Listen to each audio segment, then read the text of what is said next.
베이징. 베이징은 중국의 수도로서 역사적으로 중요한 도시 중 하나입니다.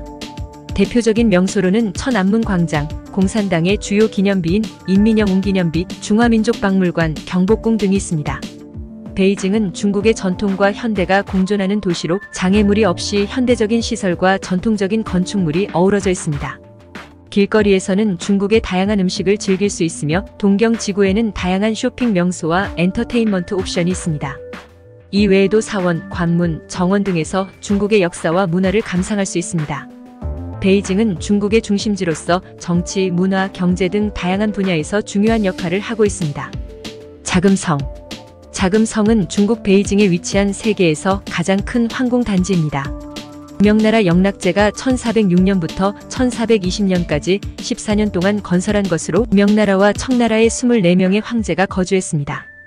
1912년 중화민국이 건국되면서 일반에 공개되었으며 현재는 고궁박물관으로 사용되고 있습니다. 자금성은 면적이 72만 평방미터에 달하며 9,999개의 방과 8,704개의 칸으로 이루어져 있습니다. 외조와 내정으로 나뉘는데 외조는 황제가 국사를 돌보던 곳으로 태화전, 중화전, 보화전의 3대전과 그 양쪽에 문화전, 무영전이 있습니다. 내정은 황제가 휴식을 취하는 곳으로 건청궁, 교태전, 곤영궁의 후삼궁으로 되어 있습니다. 자금성은 중국의 전통 건축 양식을 잘 보여주는 대표적인 건축물입니다. 붉은 기와를 얹은 궁궐의 외관은 장엄하고 화려하며 내부의 건물과 정원은 정교하고 아름다운 조각과 그림으로 장식되어 있습니다. 자금성에는 다양한 유물들이 전시되어 있습니다. 황실의 가구와 문서, 예술품, 무기 등이 있으며 청나라 황제의 의복과 보물도 볼 수 있습니다. 만리장성. 세계 7대 불가사의 중 하나로 중국의 군사적, 문화적 유산을 대표하는 곳입니다. 만리장성 또는 그냥 장성이라고 하는데 중국의 대표적인 건축물 중 하나로서 중국의 북부 지역을 수차례에 걸쳐 지나가는 고대의 성벽입니다. 아시아에서 가장 크고 오래된 방어체계 중 하나로 인정받고 있으며 역사적으로 중국을 침입하려는 적들로부터 국경을 방어하기 위해 건설되었습니다. 만리장성의 특징과 역사적인 맥락에 대해 자세히 알아보겠습니다. 건설 기간과 목적. 만리장성은 대략 7세기부터 16세기에 걸쳐 여러 왕조에 의해 건설되었습니다. 주로 명과 청 왕조 시기에 건설되었으며 그 주된 목적은 북부 국경을 방어하고 침입을 막는 것이었습니다. 규모와 길이. 총 길이는 약 21,196km에 이르며 이는 지구를 한 바퀴 돌 만한 거리에 해당합니다. 다양한 부분에서 건축된 성벽이 모여 만들어진 것으로 토지의 지형에 따라 변화하고 있습니다. 구조와 디자인.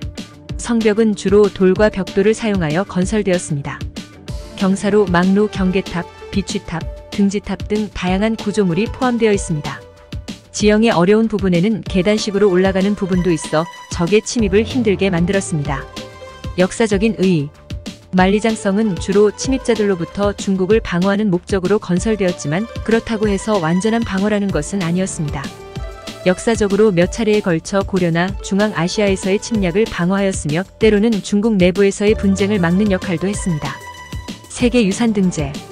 만리장성은 1987년에 유네스코에 의해 세계유산으로 등재되었습니다. 중국 역사와 문화의 상징으로서 국제적으로 중요한 역할을 하고 있습니다. 이화원. 중국 베이징에 위치한 이화원은 현존하는 중국 최대 규모의 황실정원입니다. 총 면적 2.9평방미터에 달하며 베이징에서 현존하는 황실 원림 중 건축 규모가 제일 크고 비교적 온전하게 보존되었습니다. 중국 고전 원림의 본보기이기도 한 이화원은 높이 60m인 만수산과 면적 2.2평방미터인 쿤밍호가 있습니다.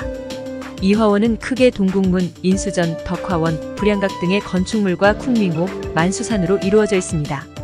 동국문은 이화원의 정문으로 화려한 장식과 조각이 새겨져 있습니다. 인수전은 황제가 업무를 보던 곳으로 중국 전통 건축 양식과 서양 건축 양식이 혼합되어 있습니다. 덕화원은 서태후가 즐겨 찾던 곳으로 다양한 공연과 연회가 열렸던 곳입니다. 불양각은 이화원에서 가장 높은 곳에 위치한 건축물로 아름다운 경치를 감상할 수 있습니다. 이화원은 중국의 역사와 문화를 체험할 수 있는 곳으로 매년 많은 관광객들이 찾는 곳입니다. 천단공원. 중국 베이징에 위치한 천단공원은 중국의 역사와 문화적 중요성을 지닌 공원으로서 유명합니다. 이곳은 중국의 명조시대 홍왕의 천장을 위해 지어진 곳으로도 알려져 있습니다. 천단공원은 크게 두 부분으로 나뉘어져 있습니다. 천단. 천단은 중국의 제정과 연관된 건물로 1420년에 세워진 이래로 중국의 황제들이 천황에게 제사를 지내는 곳으로 사용되었습니다. 천단은 서클 모양의 정원 안에 있으며 중심에는 특이한 형태의 둥근 건물이 위치하고 있습니다. 동해각. 동해각은 천단공원 내에서 가장 두드러진 건물 중 하나입니다. 높은 기둥으로 된 원형 건물로 중국의 전통적인 건축 양식을 보여주고 있습니다. 황제가 농사가 좋게 풍년하길 기원하는 제사가 이곳에서 열렸습니다. 공원 전체는 중국의 전통적인 정원 양식을 따라 만들어져 있으며 아름다운 풍경과 건축물이 함께 어우러져 중국의 역사와 문화를 체험할 수 있는 장소로 알려져 있습니다. 천단공원은 또한 운동, 산책, 문화 행사 등 다양한 활동을 즐길 수 있는 장소로 많은 관광객과 지역 주민들에게 인기가 있습니다. 천안문. 천안문은 중국 베이징의 내성의 남문입니다. 자금성의 남쪽, 태난먼 광장의 북쪽에 있습니다. 중화인민공화국의 국장에 들어가 있을 정도로 국가를 대표하는 상징물이며 가장 유명한 랜드마크들 중 하나이기도 합니다. 천안문은 1420년에 명나라의 영락제가 처음으로 지었습니다. 이후 명나라, 청나라, 중화민국 시기를 거쳐 현재에 이르게 되었습니다. 천안문은 붉은색의 대리석으로 지어진 3층의 문이 있으며 높이는 34m입니다. 문의 양쪽에는 중화인민공화국 만세와 세계인민대단결만세라는 글귀가 적혀 있습니다. 천안문은 중국의 역사에서 중요한 역할을 해왔습니다. 명나라와 청나라의 황제가 천안문을 통해 자금성에 입성했으며 중화민국 시절에는 국민당의 정보청사로 사용되었습니다. 또한 1949년 10월 1일 중화인민공화국이 건국된 날 마오쩌둥은 천안문 광장에서 천안문 성루에 올라 중국 인민이여 일어나라 라는 연설을 했습니다. 천안문은 중국을 대표하는 관광 명소이기도 합니다. 매년 전 세계에서 수백만 명의 관광객이 천안문을 방문합니다. 천안문은 베이징을 방문하는 사람이라면 꼭 한번 가봐야 할 곳입니다. 왕푸진 거리. 중국 베이징의 왕푸진 거리는 베이징의 중심부에 위치한 번화가입니다. 동장안 가와 오사대가를 연결하는 약 1.8km의 거리로 보행자 전용 도로로 지정되어 있습니다. 왕푸진 거리의 이름은 왕의 저택이 있는 거리라는 뜻입니다. 왕푸진 거리는 17세기부터 상업거리로 발달하기 시작하여 오늘날에는 베이징의 대표적인 쇼핑, 관광 명소로 자리 잡았습니다. 거리에는 국내외 유명 브랜드의 백화점, 쇼핑몰, 상점 등이 밀집해 있으며 다양한 음식점과 문화시설도 있습니다. 왕푸진 거리는 중국의 경제 발전과 문화 교류의 중심지로서 앞으로도 베이징을 대표하는 명소로 자리 잡을 것으로 기대됩니다. 798예술구. 798예술구는 중국 베이징시 차오양구에 위치한 예술거리입니다.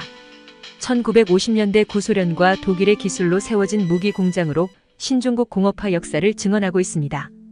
2000년대 초반 예술가들이 이곳의 넓은 공간과 저렴한 임대료에 매료되어 작업실과 전시 공간으로 꾸미기 시작하면서 오늘날의 798예술구가 형성되었습니다. 798예술구에는 현재 약 300여 개의 예술 공간이 밀집해 있습니다. 미술관, 갤러리, 스튜디오, 공연장, 카페, 레스토랑 등이 다양하게 자리하고 있습니다. 798예술구는 중국 현대 예술의 중심지로서 다양한 예술 장르의 전시회와 공연이 열리고 있습니다. 또한 젊은 예술가들의 창의적인 활동이 활발하게 이루어지고 있습니다. 베이징에 꼭 가야 할 곳을 선별해 보았습니다. 역시 첫 번째로 가야 할 곳은 만리장성이라 생각되네요. 직접 보시면 정말 대단하다는 것을 느끼실 겁니다. 멋진 여행 계획으로 베이징 여행에서 멋진 추억을 만드세요.